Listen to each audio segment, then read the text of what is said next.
तो समस्त को गुड इवनिंग। आज आम कंपोनेंट ऑफ स्पोर्ट्स ट्रेनिंग पढ़ा। कौन पढ़ा ना कंपोनेंट ऑफ स्पोर्ट्स ट्रेनिंग है। अच्छा आम कौन है प्रथम आम कंपोनेंट जब पढ़ा आम कौन पढ़ा आगे स्ट्रेंथ पढ़ा है। अच्छा आम स्ट्रेंथ क्या कहवा ना कौन ना इट इज द अच्छा प्रथम स्ट्रेंथ आमर कौन मपा जाए ना स्ट्रेंथ आम मापा पाउंड व्यवहार करूँ। कौन व्यवहार करूँ ना पाउंड व्यवहार करूँ है। अच्छा हाँ अच्छा पाउंड व्यवहार करूँ तेणुक आम स्ट्रेंथ क्या कहवा ना it is the ability to overcome resistance है। टू ओवरकम रेसिस्टेंस को आम स्ट्रेंथ कही था। अर्थात कौन आम गोटे जेकोसी जिनिस को आम उठेबा गोटे जेकोसी जिन आम उठेबा गोटे स्ट्रेंथ आम कहीपर किसी असुविधा ना। तार विभिन्न विभिन्न प्रकार नाना मुनि नाना मत रही। तो आम प्रथम पार्ट्स को जीवा जाना स्ट्रेंथ कौन भल से एंडुरेंस कौन फ्लेक्सिबिलिटी कौन एम सब विभिन्न प्रकार जाना। जदि मो द्वारा कौन कनसेप्ट भूल होता है आपने इंस्टांटली कमेंट देके कहीपर ना कंटाक्ट करें किसी असुविधा ना। ओके अच्छा देखो आमर स्ट्रेंथ हूँ दी प्रकार है। गोटे हूँ स्टैटिक गोटे हूँ डायनामिक। गोटे हूँ स्टैटिक गोटे हूँ डायनामिक। ओके अच्छा ये जो स्ट्रेंथ को आम दी भाग व्यक्त कले गोटे हूँ कौन स्टैटिक कले आ गोटे हूँ डायनामिक कले। अच्छा ये जो स्टैटिक है ये जो स्टैटिक स्ट्रेंथ को आम कौन कहवा ना यहाँ हूँ स्थिर है।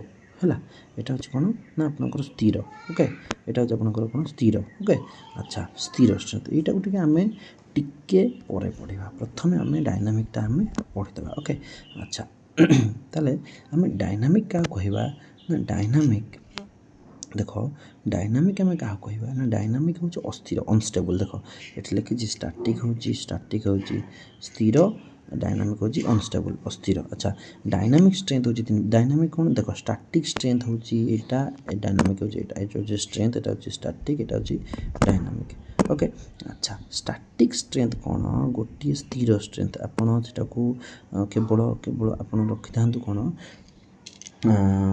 आइसोमेट्रिक रखि था। आइसोमेट्रिक रखि था मुझे माने स्थिर अर्थात कौन गोटे लोक जड़े फोर्स करुच्ची गोटे लोक सपोज धरना आपंकर कौन हो लोक आपन कौन करुच्ची कौन करुच्ची ना पानी बाल्टी नहीं कि आसूची पानी बाल्टी नहीं कि आसूची पानी बाल्टी नहीं कि आसूची सी कौन है ना ये पानी बाल्टीटा को जी जो धरिकी आसला यहाँ पानी बाल्टी हो कांथ को आप प्रेस कर वाल को प्रेस कर वाल को गोटे लोक कौन कर प्रेस करुच्ची। देख तार जो मसलटा ये जो मसलटा स्थिर रोचे ना है यहाँ स्थिर रोचे ना यहाँ को आम कहती कौन ना आइसोमेट्रिक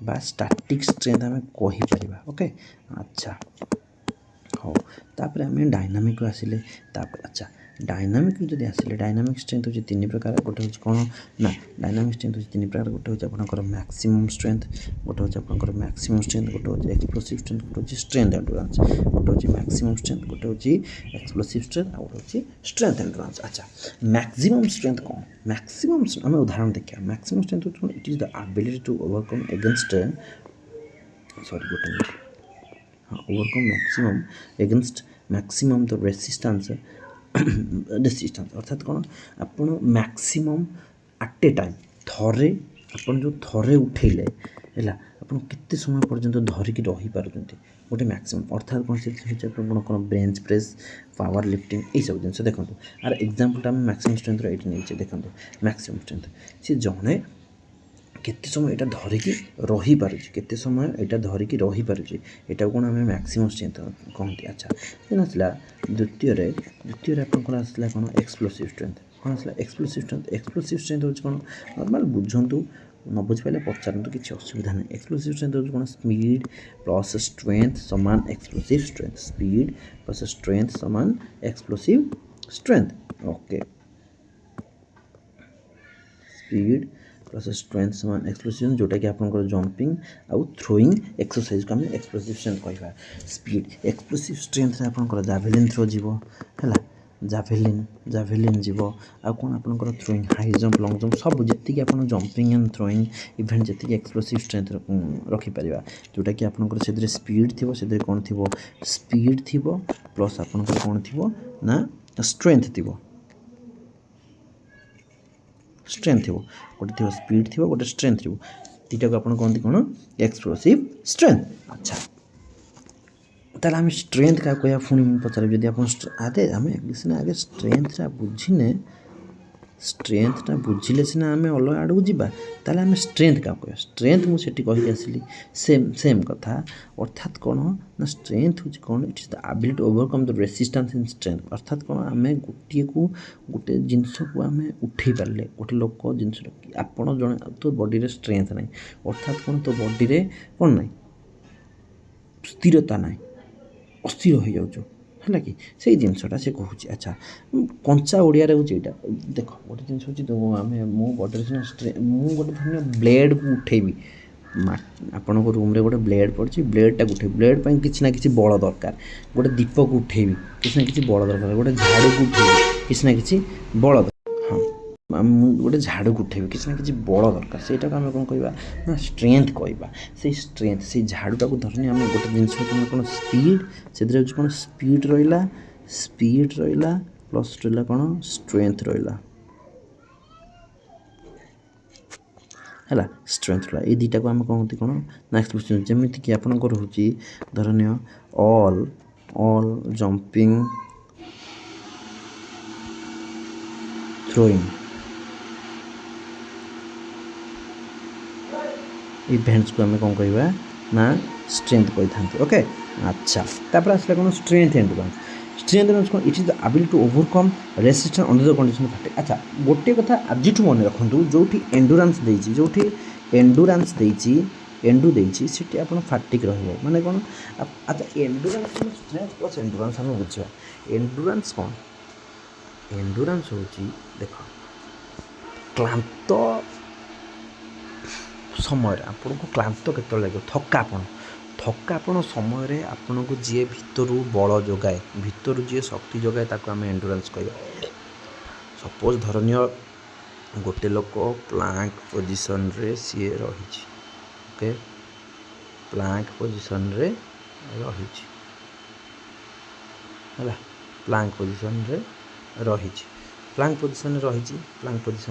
ଏଇଟା ହେଉଛି ପ୍ଲାଙ୍କ ପୋଜିସନ୍। ଆଚ୍ଛା ସରି ଏଇଟା କୁକୁର ଭଳିଆ ହେଇଗଲା ହଉ ନିଅ ଏଠି ତ ଦୁଇଟା ଗୋଡ଼ ହାତ ଏଠି ଆସୁଛି ଏଠି ଲାଗୁଛି ଏଠି ଏମିତି ହେଇଛି ହେଲା ଏଇଟା ତ ବେକ ହେଲା।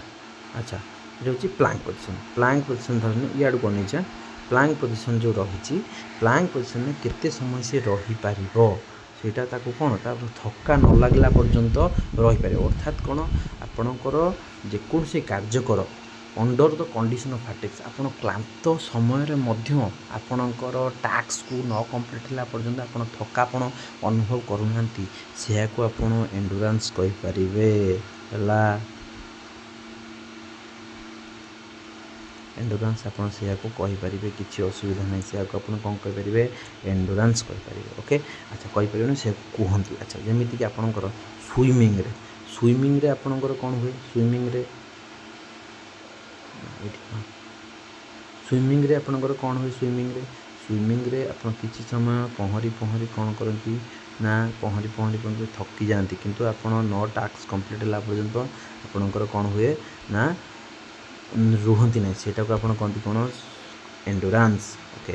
ସେଇଭଳିଆ ସାଇକେଲିଂ ମୁଁ କହିଲି ପ୍ରତ୍ୟେକ ଦିନ ସକାଳୁ 10 କିଲୋମିଟର ସାଇକେଲ ଚଲେଇବ ଆପଣ 8 କିଲୋମିଟର ଚଲେଇଲା ପରେ ଆପଣ ଥକିଗଲେ କିନ୍ତୁ ଆପଣ ଭିତରୁ ଆପଣଙ୍କୁ ଫୋର୍ସ କରୁଛି ନା ଭାଇ ହବ ଚାଲ ଭିତରୁ ଏତେ ବାଟ ରହିଲା ମୁଁ ପାରିବିନି ନା ଆପଣ ଥକିଗଲା ପରେ ମଧ୍ୟ ସେ କାର୍ଯ୍ୟକୁ ଜାରି ରଖିଛନ୍ତି ତାହାକୁ ଆପଣ ଏଣ୍ଡୁରାନ୍ସ କହିପାରିବେ ଓକେ। ଆଚ୍ଛା ଏଣ୍ଡୁରାନ୍ସରେ ଆପଣ କ'ଣ ରହୁଛି ନା swimming cycling plant position extra example ହେଉଛି ପ୍ଲାଙ୍କ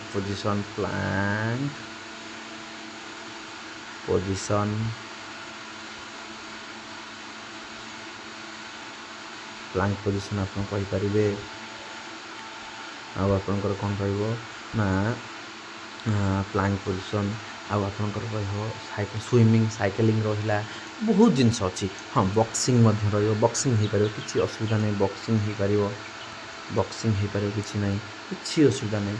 WWE ଯେଉଁ ଗେମ୍ ଖେଳୁଛନ୍ତି ସେଥିରେ ମଧ୍ୟ ହେଇପାରିବ, କିଛି ଅସୁବିଧା ନାହିଁ। ହଉ ଆଚ୍ଛା, ଦେନ୍ ଆମେ ନେକ୍ସଟକୁ ଆସିବା କ'ଣ ଏକ୍ଜାମ୍ପଲ୍ ଦେଖିଦେବା, କ୍ଲାସ୍କୁ ରଖିବା। ନେକ୍ସଟ କ୍ଲାସ୍ ଆମେ ପଢ଼ିବା ମେଥଡ୍ସ ଅଫ୍ ଡେଭଲପିଂ ଷ୍ଟ୍ରେନ୍ଥ ହେଲା, ଆଇସୋଟୋନିକ୍, ଆଇସୋକାଇନେଟିକ୍, ଆଇସୋମେଟ୍ରିକ୍ ଏସବୁ ପଢ଼ିବା। ଦେଖ ଏକ୍ଜାମ୍ପଲ୍ରେ ଆପଣଙ୍କର କ'ଣ ରହୁଛି ନା ମ୍ୟାକ୍ସିମମ୍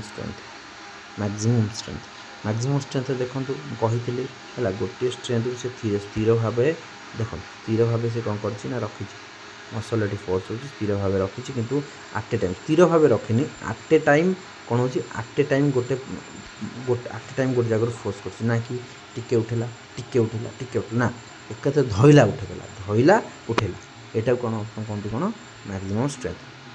ଥରକରେ ଯେଉଁଠି ଆପଣ ଥରକରେ ଯେତିକି ବଳ ପ୍ରୟୋଗ କରିବା କଥା, ତୋର ମ୍ୟାକ୍ସିମମ୍ ଦେଖିବା ଯେଉଁ କୁନ୍ଥେଇକି ଯେଉଁ ଟେକିକି ଧରିକି ରଖୁଛନ୍ତି, ଏଟା ମୁଁ ଆଉ ସମ୍ଭାଳି ପାରୁନି ଭାଇ, ଆଜି ଶୀଘ୍ର ତ, ଏଇଟା ହେଉଛି କ'ଣ ମ୍ୟାକ୍ସିମମ୍ ଷ୍ଟ୍ରେନ୍ଥ।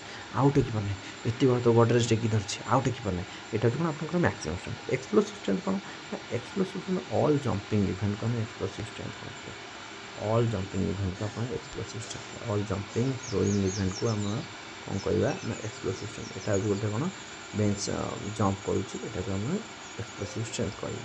ଆଚ୍ଛା, ତାପରେ ଆସୁଛି କ'ଣ ଷ୍ଟ୍ରେନ୍ଥ। ଦେଖ ସିଏ ପ୍ଲାଙ୍କ ପୋଜିସନ୍ରେ ଅଛି ହେଲା, ଏଟାକୁ ଆପଣ କ'ଣ କହିପାରିବେ ନା strength endurance under the condition of fatigue. ଲୋକଟା ଆମର ଥକି ଯାଇଛି।